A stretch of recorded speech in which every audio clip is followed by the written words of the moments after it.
अस्सलाम वालेकुम दोस्तों। आज फिर हम आपकी खिदमत में हाजिर हुए हैं। दर्जा 10 का उर्दू का जो मॉडल पेपर है उसको हम आगे बढ़ाते हुए हम हिस्सा बे और हिस्सा बे के अंदर एक गैर दरसी इक़्तिबास को हम कर चुके थे। और आगे अगला जो सवाल है फ़ेल और मफ़ूल की तारीफ़, फ़ेल और मफ़ूल की तारीफ़।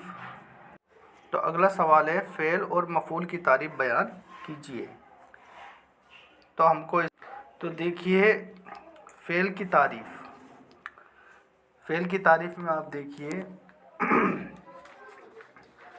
फ़ेल वह कलमा जिसमें किसी काम का करना या होना पाया जाए उसे हम फ़ेल कहते हैं। ज़माने के लिहाज से जैसे खाना है, पीना है, दौड़ना है, चलना है, तो ये सब काम फ़ेल कहलाते हैं। अगला देखिए फ़ाइल, काम करने वाले को फ़ाइल कहा जाता है। जैसे हामिद ने खाना बनाया, तो यहाँ पर हामिद यानी काम करने वाला कौन है? हामिद है। तो काम करने वाला क्या कहलाता है? फ़ाइल कहलाता है। जैसे कि ज़ैद दौड़ रहा है, तो ज़ैद यहाँ पर फ़ाइल है, यानी काम करने वाला फ़ाइल होता है। अगला देखिए मफ़ूल, जिस चीज़ पर काम हो रहा है, जिस चीज़ पर काम हो रहा है उसे हम मफ़ूल कहते हैं।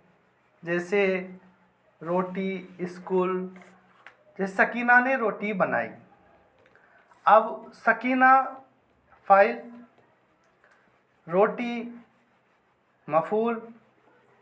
और देखिए अगला देखिए इसमें जैसे कि शाहजहाँ ने ताजमहल बनवाया।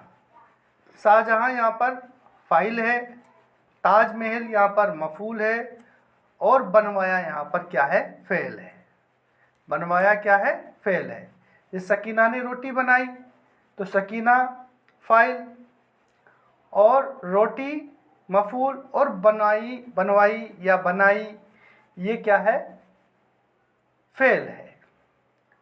तो इसी में हम अगला जो सवाल है, अगला सवाल देखिए सवाल नंबर 9, गज़ल की तारीफ़ लिखिए। अगला सवाल आपको लिखना है गज़ल की तारीफ़ लिखिए।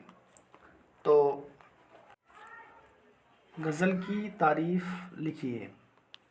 गज़ल उर्दू की मकबूल तरीन सिनफ़ सग़न है। इसे उर्दू शायरी की आबरू भी कहा जाता है। गज़ल अरबी ज़बान का लफ्ज़ है। गज़ल कौन सी ज़बान का लफ्ज़ है? अरबी ज़बान का। गज़ल का लफ्ज़ गज़ाल से निकला है, और गज़ाल हिरन को कहते हैं। गज़ाल हिरन के गले से निकलने वाली उस आवाज़ को कहा जाता है जब हिरन के पीछे कोई जानवर, जैसे कोई शेर या कोई कुछ पड़ा होता है, तो अपनी जान को जब बचाता है तो उसकी मुंह से निकलने वाली जो आवाज़ है, दर्द भरी आवाज़ है, उसे क्या कहा जाता है? गज़ल कहा जाता है। गज़ल के लग़वी मानी है औरतों से बातें करना। गज़ल के जो लग़वी मानी है औरतों से बातें करना है, या औरतों की बातें करना, या औरतों की बातें करना। औरतों की, या तो औरतों से बातें करना या औरतों की बातें करना है। इसका एक मतलब महबूब से बातें करना भी है, एक मतलब इसका महबूब से बातें करना भी होता है, चाहे वो इश्क हकीकी हो या इश्क मिजाजी। चाहे इश्क हकीकी हो चाहे इश्क मिजाजी हो। गज़ल में इश्किया बातें भी की जाती है, लेकिन आहिस्ता आहिस्ता गज़ल में सियासी, समाजी, मजहबी और फ़लसफ़ाना ख़यालात को भी जगह दी जाती है। गज़ल में हर तरह की बातें बयान हो सकती है। गज़ल में कम अज़ कम 3 और ज़्यादा से ज़्यादा 17 आसार होते हैं।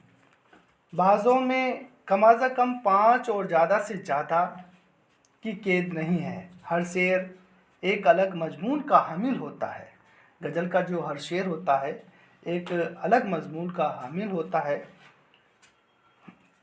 जैसा कि मीर तकी मीर, मिर्ज़ा मोहम्मद रफ़ीक सोदा और ख्वाजा हैदर अली आतिश की गज़लों में हम पाते हैं।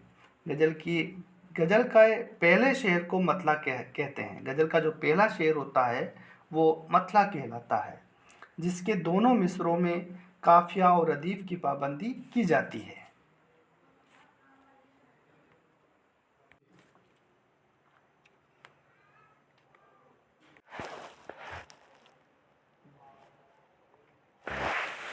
दिले नादा तुझे हुआ क्या है, आखिर इस दर्द की दवा क्या है। जो देखिए शेर देखिए आप इसमें, दिले नादा तुझे हुआ क्या है, आखिर इस दर्द की दवा क्या है। अब इसमें देखिए इस शेर में हुआ और दवा, जिसके नीचे अंडरलाइन हो रही ना, हुआ और दवा, ये काफिया है। और क्या है ये रदीफ है। अगर गज़ल के दूसरे शेर के दोनों मिसरों में भी काफिया और रदीफ की पाबंदी की जाए तो उसे हुस्न मतला कहते हैं, हुस्न मतला, ज़ेब मतला कहते हैं। गज़ल का आखिरी शेर मक्ता कहलाता है, जिसमें शायर अपना तखल्लुस बयान करता है। एक शेर देखिए गज़ल के ऊपर, रूह जब वज़्द में आए तो गज़ल होती है, जब कोई दिल को दुखाए तो गज़ल होती है। कभी कभी महफिल में, कभी तन्हाई में, कोई रह रह के रुलाए तो गज़ल होती है। ठीक है, ये गज़ल के ऊपर आपका जो अगला सवाल था। अगला सवाल 10वां सवाल देखिए, मुहावरा, यानी कि आपके इसमें 2 या 3 मुहावरा आएंगे और उनका मतलब और उनका आपको मतलब देखिए मुहावरा और उसके मतलब और आपको इनका जुमलों में इस्तेमाल करना है। तो पहला जो मुहावरा है, छठी का दूध याद आना। छठी का दूध याद आना बहुत, यानी कि इसका जो मतलब होता है बहुत ज़्यादा मुसीबत में होना है। राशिद ने कुश्ती में हमीद को छठी का दूध याद दिला दिया, इसका इस्तेमाल जुमले में इस्तेमाल हुए। दूसरा मुहावरा देखिए, पानी पानी होना, बहुत ज़्यादा शर्मिंदा होना। जेब चोरी करते हुए पकड़े जाने पर शर्म से पानी पानी हो गया। अगला देखिए, आसमान सिर पर उठाना, यानी कि बहुत ज़्यादा शोर करना। अकरम और